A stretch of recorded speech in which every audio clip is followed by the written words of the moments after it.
Honorable Vice Chancellor, Professor Devashish Bandapathyaya, Honorable Professor Asamanja Chattaraj, Honorable Professor Sajan Bhattacharya, Dr. Chandan, Honor Registrar, distinguished deans, professors, teachers, and the young heroes and sheroes of Qazi Nazrul Islam University. It's a great privilege for me to be here, to witness this great occasion when the scholars are getting their insignia of acceptance from the university and going out in the open as the responsible citizens of this nation. At the outset, let me make a very confidential confession before you.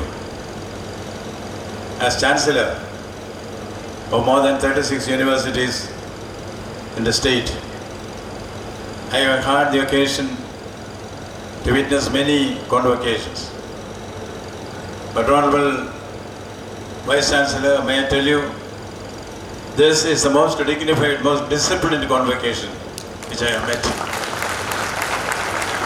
Hearty congratulations to the young students here. When I came here, Honorable Vice Chancellor made me read the poem written, inscribed on the wall near the statue of Qazi Nazrul Islam, the rebel poet. It says, say valiant, say high is my head. Looking at my head is cast down the great Himalayan peak. I pick on that. I was wondering what should be the topic on which I should speak here. I got the topic from that line, the great Himalayan peak. You know, the great Himalayan peak is nothing but a geographical entity for us. But for the poet Kalidas, for him, about Himalaya, he says, Astyuttarasyam dishi devadatma, Astyuttarasyam dishi devadatma, Himalayo nama nagadhi raja, Purvaparo toyanithiva gahya, Sthitapradiviyam iva manadanda. Look at the difference. Himavan is not just a geographical entity for the poet. The poet says Himavan, Astyuttarasyam devadatma. It's like a god. Astyuttarasyam, on the northern side, there is a god-like Himalaya, which is rare, like a measuring yard between the seas. That is a lofty Himalaya. That is a lofty poet, Qazi Nazrul Islam. It is that loftiness that is reflected on this great institution as well. I congratulate you for this. When I was told that there are scientists from this organization, this university, who are included on the top 2% scientists who can influence the world. When I was listening with rapt attention to the great achievements that were narrated to me in the court by the professors, I could only say, like what Dryden said about Joseph's characters, here is God's plenty. Here is God's plenty in this great institution. That is something which makes you different from others. That is something which gives you what the poet W.B. Yeats calls a business for this institution. There is a business for this institution which is unmatched by anyone. You know, when we speak about convocations, when we speak about education, we are trying to give definitions to education. As Nelson Mandela said, education is the strongest weapon with which we can make changes in the world. The strongest weapon to change the world. Mahatma Gandhi said, live as if you die tomorrow. Learn as if you live forever. And Aristotle said, the roots of education will be bitter, but the fruits will be sweet. Yes, the roots of education will be bitter, but the fruits will be sweet. What is education? We say in a profound manner, education is enrichment, education is enlightenment, education is emancipation, but education also is employment.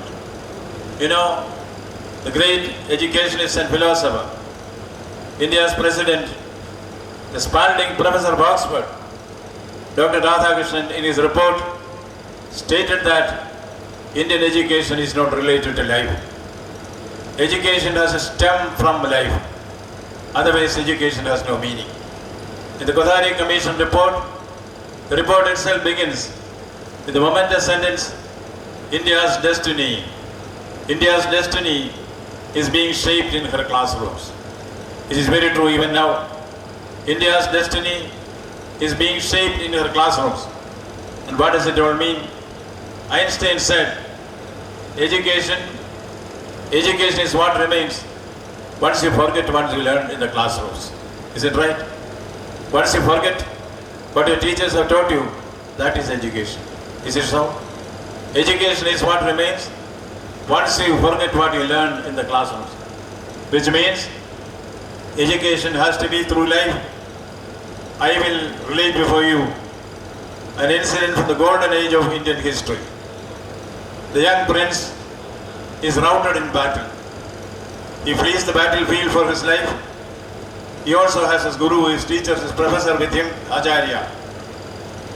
They seek asylum in the cottage of a widow. The widow is making bread.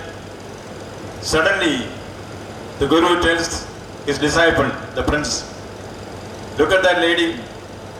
She is making bread. If you want to eat bread, you should start from the periphery. If you bite at the center, you will burn your tongue.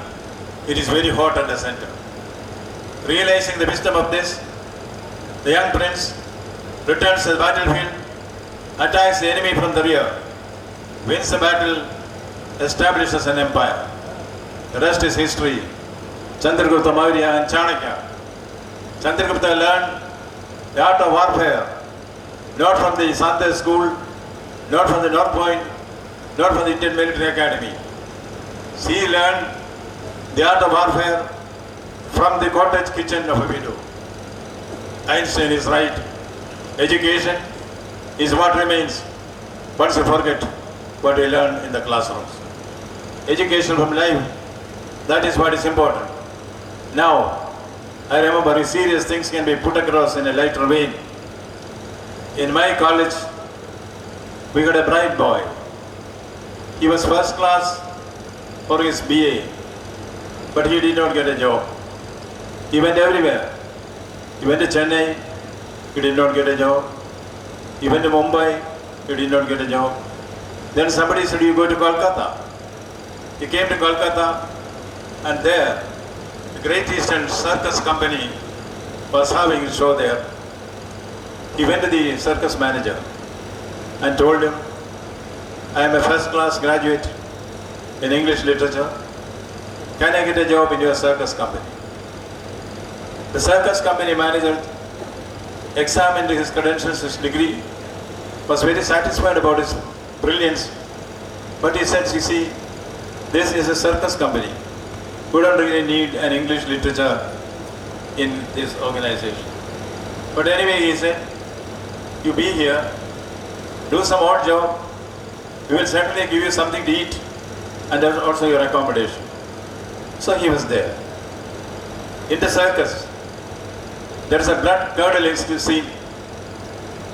The cage of the lion is brought on the center stage. Near that, the cage of the chimpanzee is also brought. Slowly, the cage of the lion is raised.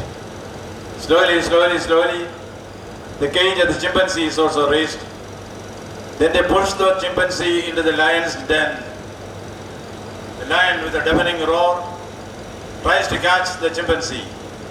The poor chimpanzee turns somersault, save itself, from the iron grip of the lion to see this thousands of people assembled the circus company.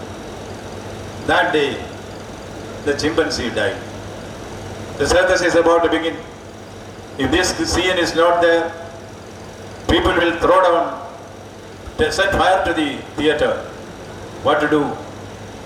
Then the circus manager asked the young man, who came there with his degree, first class graduate. The circus manager asked him, please help us today. Today you be the chimpanzee and let the show be over. We will give you a permanent job.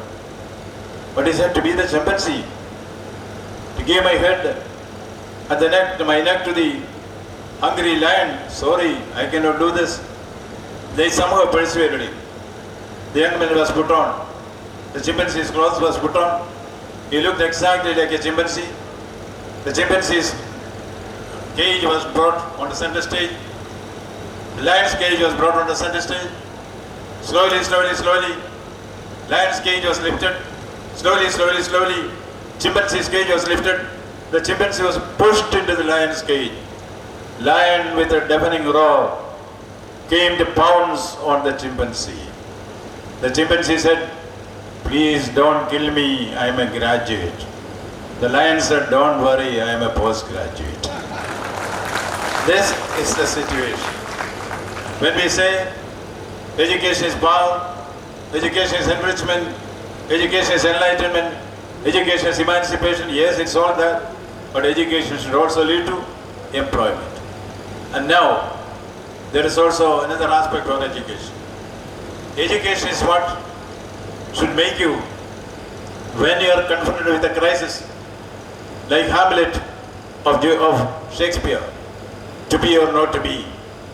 Education should equip you to do the right things in the right manner at the right time, to say the right thing in the right manner at the right time. That is what education is meant for. And education should teach you confidence that there is nothing which you cannot do. Two rather uneducated boys, two school children,